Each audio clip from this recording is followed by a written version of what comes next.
大家好，歡迎返到嚟我唱故我在。喺未開始之前呢，就請大家幫手訂閱啦、留言啦，同埋 share 出去，多謝支持。咁今日想講啊，之前都係話一半講一半唱。今日都係想講我嘅小嗜好啦，最近鍾意嘅小嗜好錶啦。咁今日介紹嘅就係第二隻錶，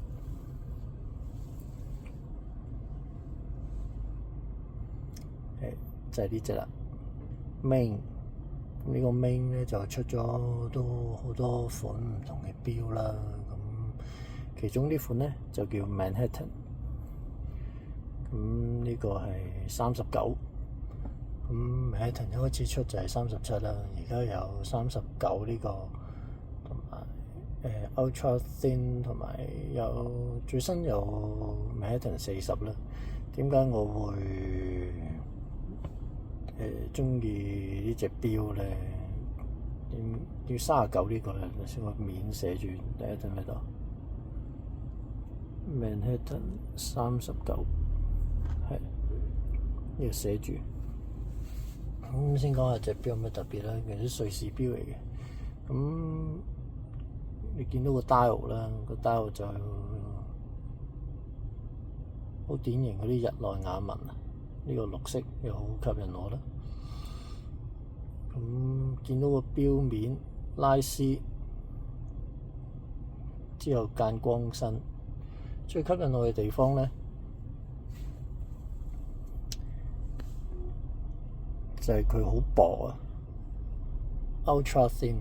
佢37嗰個呢就厚少少，咁37我都鍾意嘅，只不過鍾意嘅顏色未出現，同埋覺得呢個擺得好睇啲，比起37，寫住面都寫住 Swiss Made。佢特別之處有呢個一體連成式錶帶啦，呢個錶帶好靚，有一個蝴蝶扣嘅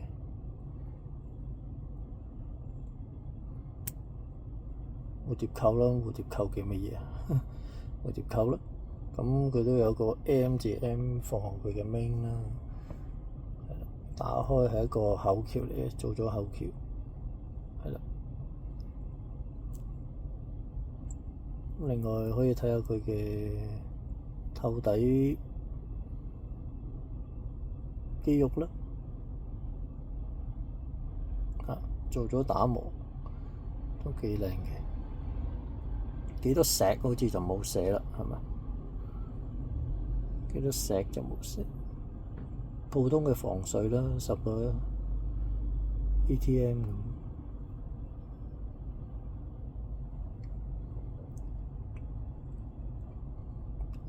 咁。玩開錶嘅朋友呢，都知道呢隻錶係向一個品牌致敬嘅，係啦，就係希望我冇記錯啊，呢個係應該係同江詩丹頓啊。2215嗰個致敬嘅，咁嗰個好似多個日期窗咯。另外呢個錶的，原來錶的都有個 M 字嘅，都幾 detail 做得。好啦，試下啦。佢呢個就普通生活防水啦，咁冇呢個鎖喺呢個錶的度嘅。咁就咁向上扭就係上鏈，滴出嚟一下就係校時間㗎喇，拍返入去，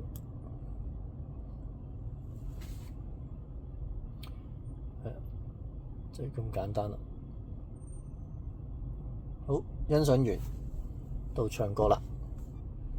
冇錯啦，張敬軒嘅隱形遊樂場。咁當年咧，即係應該係2023年，係咪2年前？咁佢喺叱咤，即係唔係淨係叱咤嘅，好多啲頒獎典禮都好多個字，拎到好多獎嘅。只不過我記得係叱咤係應該即係好似嗰啲金曲金獎咁咯，叱咤至尊流行榜金獎嗰啲，即係第一名啊！叱咤10大第一名，同埋佢喺嗰年咁好似攞埋嗰個最受歡迎嘅男歌手嘅，嚇。咁係咯，呢首歌都幾深刻啦，一來就好聽啦，有啲意思啦，同埋佢好多版本嘅。